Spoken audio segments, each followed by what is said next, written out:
The oldest and one of the most effective medium for imparting knowledge, political and cultural awareness, and entertainment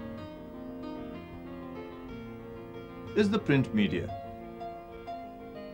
The world of print is once again echoing with strong words. Cultural invasion, freedom of speech, right to choose, threat to integrity, as the government considers the issue of allowing foreign direct investment in the print media. The issue has been hotly debated several times over the past. In 1955, the Nehru government decided against foreign ownership of newspapers, periodicals, and publications of their Indian edition in India.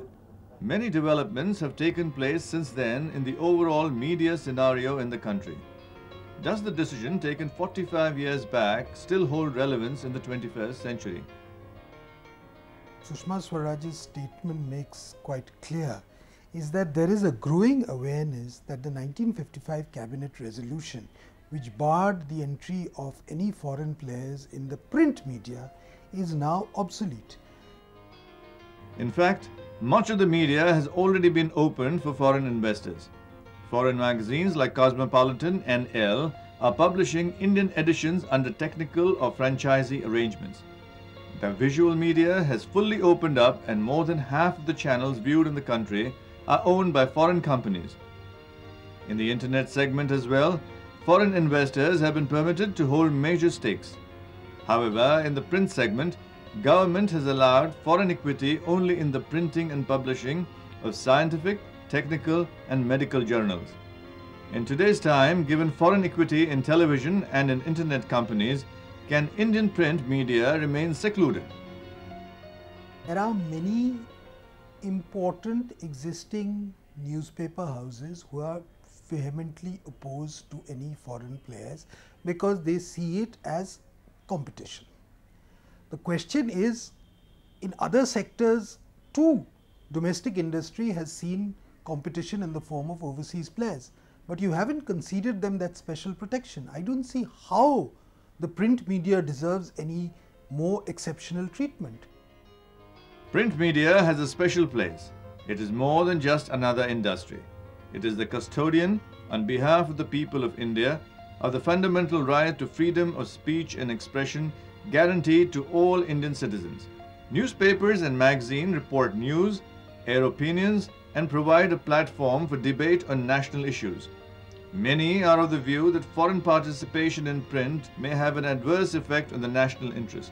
It may influence the other three tiers of democracy: the judiciary, the legislature, and the bureaucracy.